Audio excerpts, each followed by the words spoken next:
शुभविवाह या मालिकेच्या 11 नोव्हेंबरच्या भागामध्ये महाजनांच्या घरामध्ये उठणं लावणं चालू असतं। त्यावेळेला अक्षय म्हणत असतो, सायकल राणी का नाही आली आणि सायकल राणी आल्याशिवाय कुणीही उठणं लावणार नाही असं म्हणत आकाशने सगळ्यांना थांबवलेलं असतं आणि तो म्हणतो, अजून का नाही आली बरं सायकल राणी। आणि वरती पाहत असताना भूमीला छान तयार होऊन आलेलं पाहताच आकाश म्हणतो, सायकल राणी आली, सायकल राणी आली।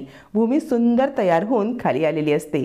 सगळेजण भूमीकडे पाहतच बसतात। आता भूमी समोर येते आणि आकाश ताबडतोब तिची दृष्ट काढतो आणि म्हणतो, सायकल राणी तुला माहिती आहे का, मी ज्या वेळेला छान दिसतो ना तेव्हा आजी असंच करते। आजी म्हणते, हो रे आकाश, खरंच तुझ्या सायकल राणीची आज दृश्यट काढण्यासारखीच ती खूप छान दिसते आहे।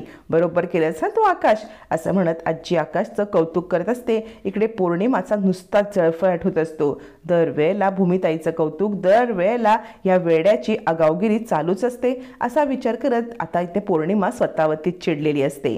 आकाश म्हणतो, सायकल राणी तू मला उठणं लावणार। यावरती भूमी सांगते, हो तर आकाश तुला उठणं लावणार आहे, बस बरं। आणि आकाशला पाटावरती बसवते। आता सगळेच जण आपल्या आपल्या नवऱ्याला उठणं लावायला निघतात। इकडे पौर्णिमा फक्त अभिसाठी झुरत असते। छानपैकी उठणं लावलं जातं। आकाशला थोडं ऑकवर्ड वाटत असतं, पण भूमी त्याला समजून सांगते। भूमी आकाशला समजवते, आकाश दिवाळीच्या दिवशी असं उठणं लावलं जातं, मग सगळ्यांचं उठण्याचा कार्यक्रम पूर्ण होतो। आकाश भूमीकडे पाहतच बसतो आणि तो नंतर म्हणायला लागतो की आता मी तुला उठणं लावणार। याच्यावरती आकाशला सगळेजण समजवायला लागतात की आकाश बाळा, अरे फक्त बायकोने नवऱ्याला उठणं लावायचं असतं, नवऱ्याने नाही। यावरती आकाश म्हणतो, असं कसं, सायकल राणीने मला उठणं लावलं मग मी पण तिला उठणं लावणार ना।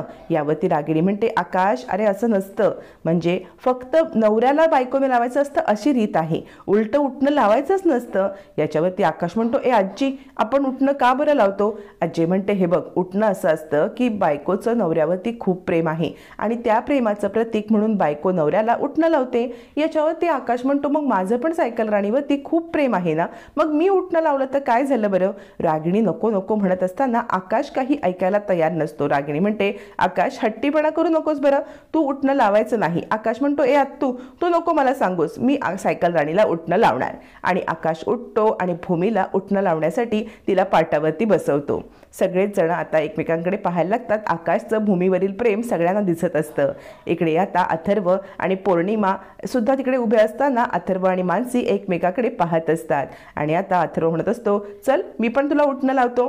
तोपर्यंत आकाशने उठणं लावलेलं असतं। भूमी आकाशकडे पाहत बसते आणि नव्याने आकाशच्या ती प्रेमातच पडत असते। डोळ्यात तिच्या अश्रू येतात आणि हात जोडून ती आता आकाशचे आभार मानते ज्या वेळेला आकाश तिची आरती करतो। आकाश मात्र आपल्या सायकल राणीवरती प्रेमाचा वर्षाव करत असतो। इकडे आता रागिणी म्हणत असते, घे आकाश आणि भूमी, घ्या दिवाळी साजरी करून घ्या, पण ही तुमची पहिली आणि शेवटची दिवाळी असणार आहे, कारण याच्या पुढच्या दिवाळीला मी तुम्हाला ठेवणारच नाही। 2 दिवसात तुमचं काम तमाम, त्यामुळे 2 दिवस काय नाटकं करायची ती करून घ्या, असं म्हणत रागिणीच्या मनामध्ये कपट कारस्थान चालू असतं। तोपर्यंत इकडे आता सगळे महाजन आणि पटवर्धन खाली येतात आणि फटाके वाजवायला लागतात। आकाश आणि भूमी मात्र आलेले नसतात। मानसी अथर्व छानपैकी फटाके वाजवत असताना आकाश आणि भूमी छानपैकी निळा ड्रेस घालून वरती उभे असतात। भूमीची निळी साडी, आकाशचा निळा ड्रेस, दोघंही छान खुलून दिसत असतात। त्यावेळेला आता लगेचच अथर्व म्हणतो, दादा बहिणी कुठे आहेत, आले नाहीत अजून। यावरती सगळ्यांचंच लक्ष वरती जातं। मानसी म्हणते, ते काय, दोघंजण छान तयार होऊन आलेले आहेत, म्हणजे नीलपरी आणि नीलदेवता बनून दोघंजण आलेले आहेत। छानपैकी सगळेजण वरती बघतात। आजी म्हणते, हो खूप छान दिसतोय हा जोडा। यावरती आकाश म्हणतो, पौर्णिमा वहिनी अगं असं नाहीये, मी जर नीलदेवता असेल तर माझी सायकल राणी नीलदेवी, आणि जर सायकल राणी नीलपरी असेल तर नीलपरा, असं म्हणत आकाश सगळ्यांना हसवतो। सगळेजण आकाशच्या या जोकवरती हसायला लागतात। इकडे रागिणी मात्र म्हणत असते, या वेड्याला तर काही बोलायचं कळतच नाहीये। त्यावरती आता राजा म्हणतात, या नीलदेवता आणि नीलदेवी खाली या बरं, असं म्हणताच दोघंजण आता खाली येतात। आकाश म्हणतो, मला पण फटाके वाजवायचे आहेत, पण मला भीती वाटते। याच्यावरती मानसी सांगते, हे बघा भाऊजी, तुम्ही छानपैकी एक अनार फोडा। याच्यावरती आकाश म्हणतो, नको मला खूप भीती वाटते। आजी म्हणते, अरे आवाजाच्या फटाक्यापेक्षा हे रोषणाईचे फटाके खूप चांगले असतात। आकाश तू घे बरं फटाके वाजवायला। सगळेजण आकाशला मोटिवेट करतात। याच्यावरती रागिणी सांगत असते, त्याला नसेल वाजवायचं तर नको वाजवू दे।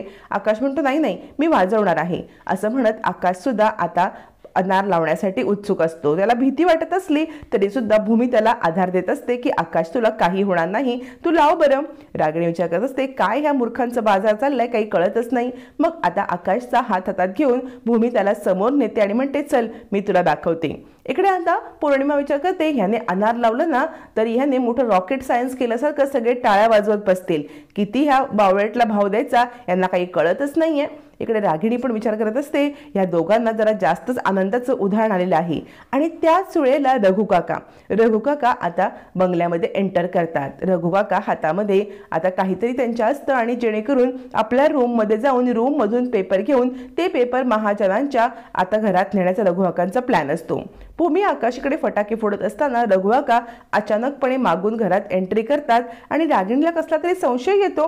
रागिणी मागे वळून पाहते पण तोपर्यंत रघु काका सर्वंट क्वार्टरमध्ये पोहोचलेले असतात आणि इकडे सगळेच जण फटाके आनंदात वाजवत असतात.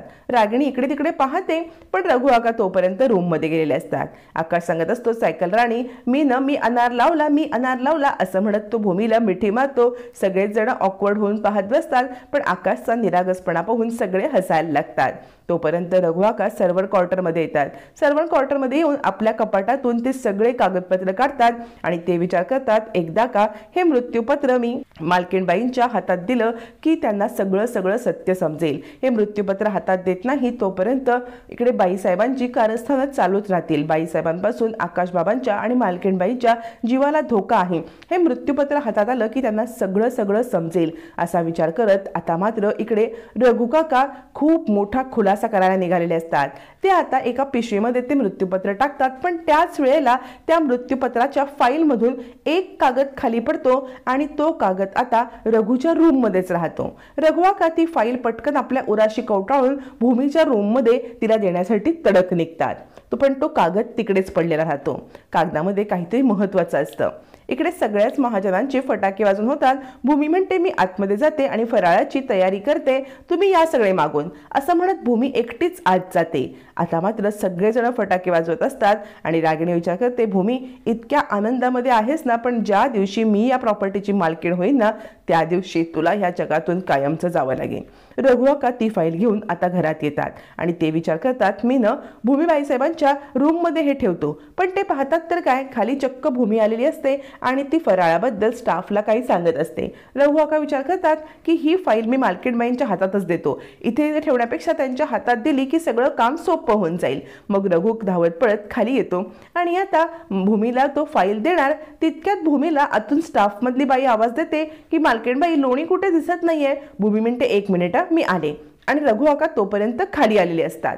आणि आता रघु काका विचार करतात मी जर थांबलो इथे तर तोपर्यंत सगळेच जण घरात येतील आणि सगळे परत भांडेफोड होईल. ते काही नाही, मला ही फाईल कुठेतरी लपवायला पाहिजे असा विचार करत आता रघु काका डायनिंग टेबलच्या खालच्या कार्पेटच्या खाली ती फाईल लपवतात. फाईल खाली लपवल्यावरती रघु काका एका चिठ्ठीमध्ये मालकीणबाई कार्पेटच्या खाली असलेली फाईल वाचून पहा असं लिहितात आणि ती चिठ्ठी ते आता डायनिंग टेबलच्या इथे ठेवतात. डायनिंग टेबलच्या इकडे चिठ्ठी ठेवून रघु काका विचार करतात आता लवकरात लवकर मला इथून सटकायला पाहिजे जेणेकरून मालकीणबाईंना मी दिसायला नको. पण तेवढ्यात चमत्कार होतो आणि रघु काका निघणार तितक्यात भूमी त्यांच्या समोर येऊन उभी राहते.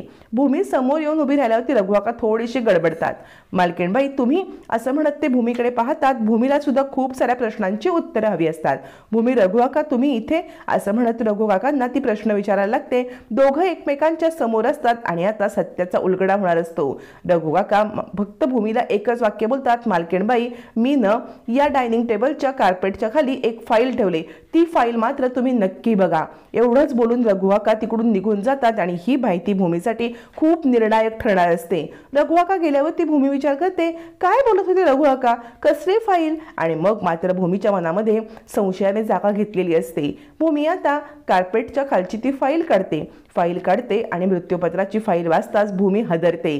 कारण आकाश 26 वर्ष झाल्यावरती लगेचच ती प्रॉपर्टी भूमीच्या नावावरती झालेली असते. लग्न झाल्यावरती आकाशची प्रॉपर्टी आकाशच्या बायकोच्या नावावरती होणार, म्हणजे आत्ता महाजनांच्या प्रॉपर्टीची मालकीण मी आहे असा विचार करत रागिणीला जाब विचारण्यासाठी भूमी आता रागिणीच्या रूममध्ये येते. तोपर्यंत रागिणीने खोट्या सह्या घेऊन पौर्णिमाकडून प्रॉपर्टी आपल्या नावावरती करून घेतलेली असते आणि रागिणी विचार करते इतक्या दिवसांचं माझं स्वप्न पूर्ण झालेलं आहे असा विचार करत रागिणी आता ते पेपर तिथेच ठेवून आता विसरून जाते. भूमी रागिणीला विचारायला तिच्या रूममध्ये येते, ते पेपर पाहते आणि विचार करते, माझी प्रॉपर्टी मी आत्यांच्या नावावर केली आणि माझ्या सह्या, म्हणजे या सगळ्याचं कारण आत्या आहेत.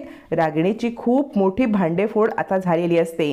आता भूमीसमोर रागिणीचं सत्य आल्यावरती आता भयानक उलगडा होत रागिणीची हकलपट्टी होणार का, हे येणाऱ्या भागातच कळणार आहे.